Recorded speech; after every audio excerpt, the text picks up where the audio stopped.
the different viewing conditions. These are the different amounts of stars you can see. Man, if you can see that, that's pretty good. If you're at a really good site, you may be seeing. If you, yeah, I don't know who has eyes like that. But you have to remember, as Connie said before, Yeah. everybody had a star, a night sky like what you just had when you clicked over to the right. Yeah. And that's part of what all of humanity had for all of history. And as she said, it inspires art and religion and science and culture and all kinds of cool things that so many of us are cut off from now. And so we want to get to where we're over on the right. And helping us all to get back there is understanding the magnitude of the problem, and that's what makes Globe at Night so cool and so important. Please tell me that was a pun. The magnitude, yeah. Well, it was for the astronomically inclined, yes, that was a pun. Well, also I want to mention that at the top of steps 1 and 2, if you have a smart device of any type, it could be the iPad, it could be your cell phone, any cell phone that's a smart device, it'll automatically put in your date and time and location. Yeah, which is cool. Okay, so I'm sitting at my computer in my office, so I had to manually put in the position, but I know how to find my Skylab very easily in Google Maps because I'm there twice a month. Yeah, when I do this, I like to take my iPad outside with me and do the observations that way, and it gets the date and the time and the location for me, which is just super easy. Super easy is good, right? Because we want people to go out and do this stuff. And now there are even other apps, like you can use an app for an Android phone or an iPhone that gets data too, and those are fun. Right. So the main so once you've gotten your main parameters down, the time and date, get the weather, you're not even counting stars like you said, you're just picking which of these maps more closely resembles what you're seeing in the night sky. Right, and if you can notice the fainter stars, sometimes that helps. So if you see a faint star in the picture that's in the sky or vice versa, that's the kind of thing you might want to choose, the chart you might want to choose. Yeah. Right? And you might, if you go to the chart that has more stars in it, the one to the right, and you don't see all those stars, and you know that the chart you had been on is probably the correct one.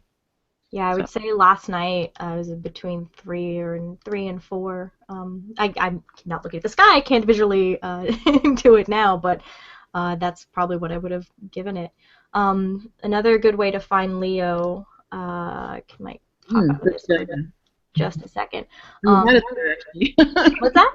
You had it there. You had Mars and Jupiter. It's right in between. Oh, right. Right now it's conveniently located between 2 planets. It's right between 2 planets, but we talk about Stellarium a lot because it's a free planetarium software, so you can download that for pretty much any operating system you're on, and use that to help you find your way around the night sky as well.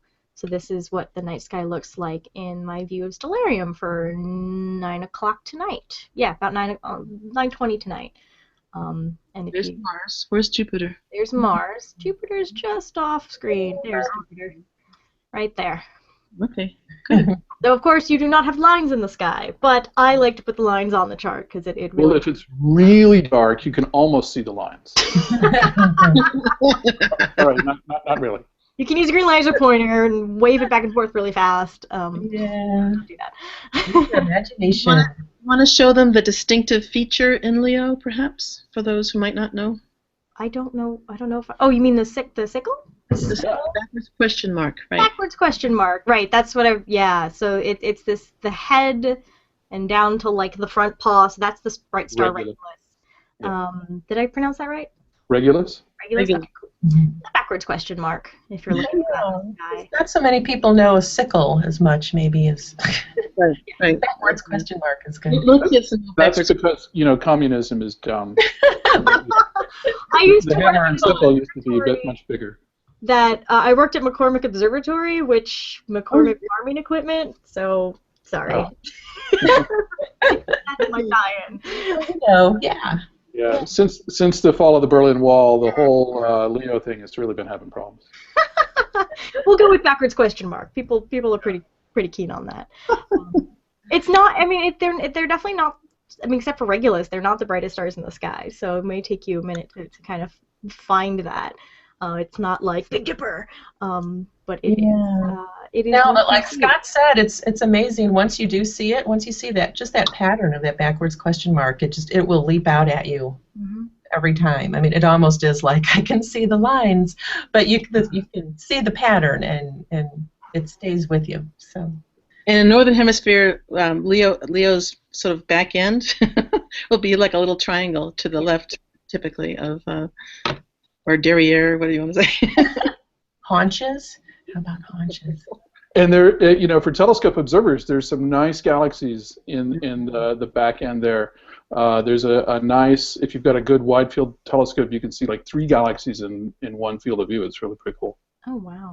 Oh, and you know, this week too, starting, let's see, in 2 nights, the night of the 23rd to 24th, there's that new meteor shower. So I would say that kill 2 birds with 1 stone and go outside and take some glow-up-at-night data and enjoy that meteor shower at the same time. So, and if you also need dark skies for, right? For it. Enjoyment of meteor showers. I don't know how dark my skies are going to be. Like meteor storm, and I'm going to not see it. Gosh, if we have any listeners in California or viewers in California, I'm going to be at the Starlight Festival in Big Bear, California this week.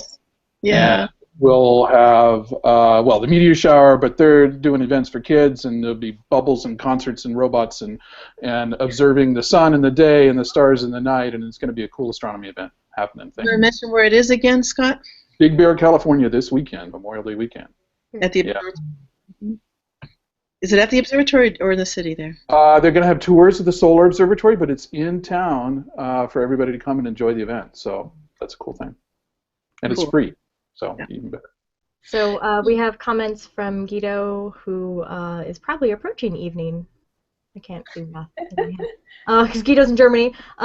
Can't wait for the first really clear, warm nights around here. Despite being in the middle of a big city, he gets incredibly starry nights to see. So we hope to see some Germany observations from you, Guido. So when it's clear.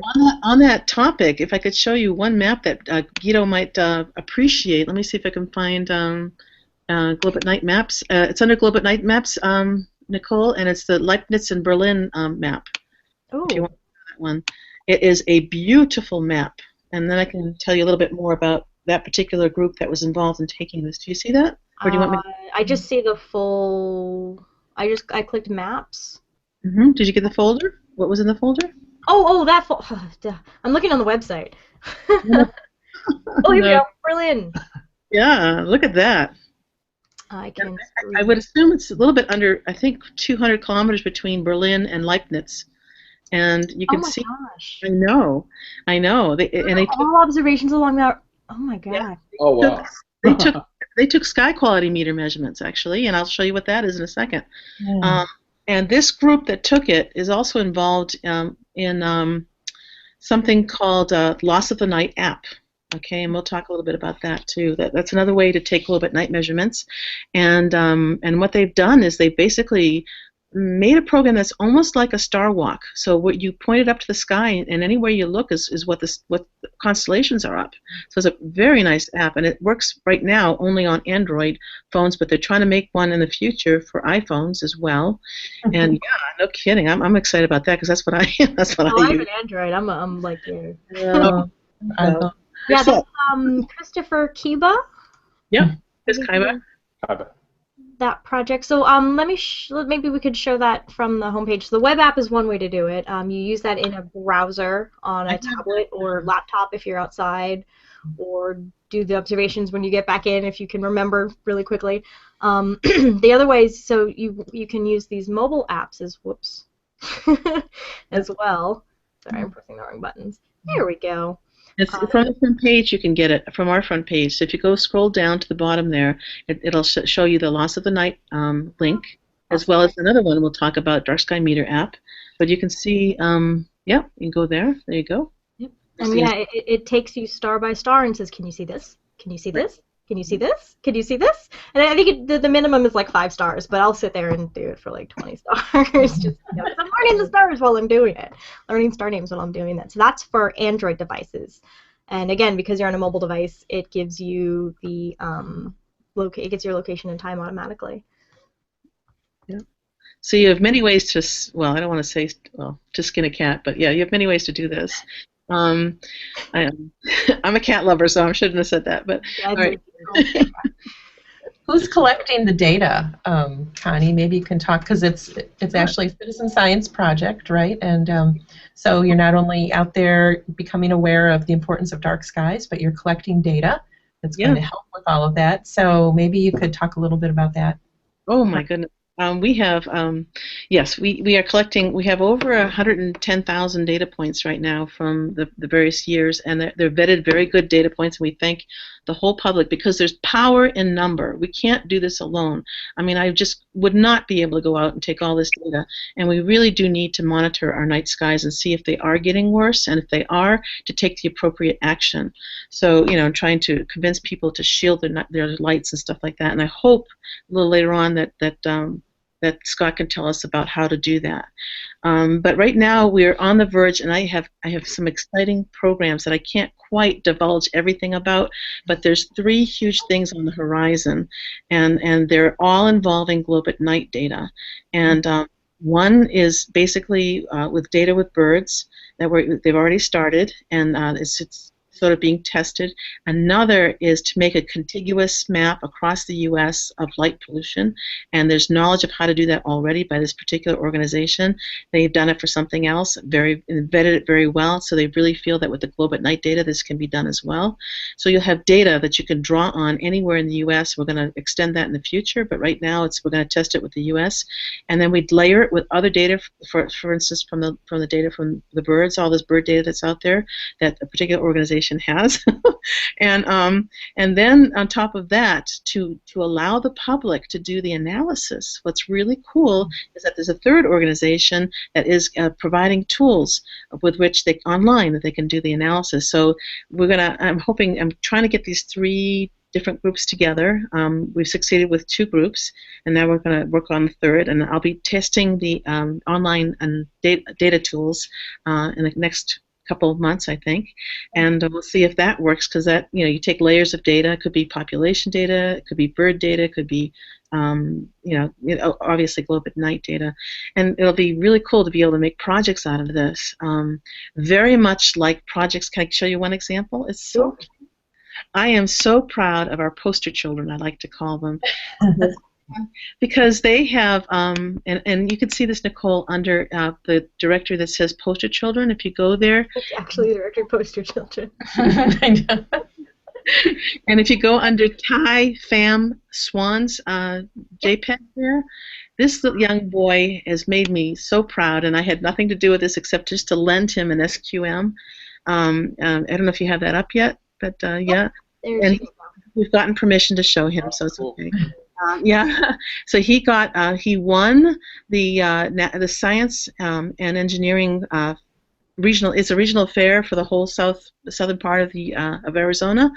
He won for his age category, which he's in 5th grade, the first prize for his ingenuity and his really good project that did look at different variety of night birds and see if light pollution had an effect on them, which he found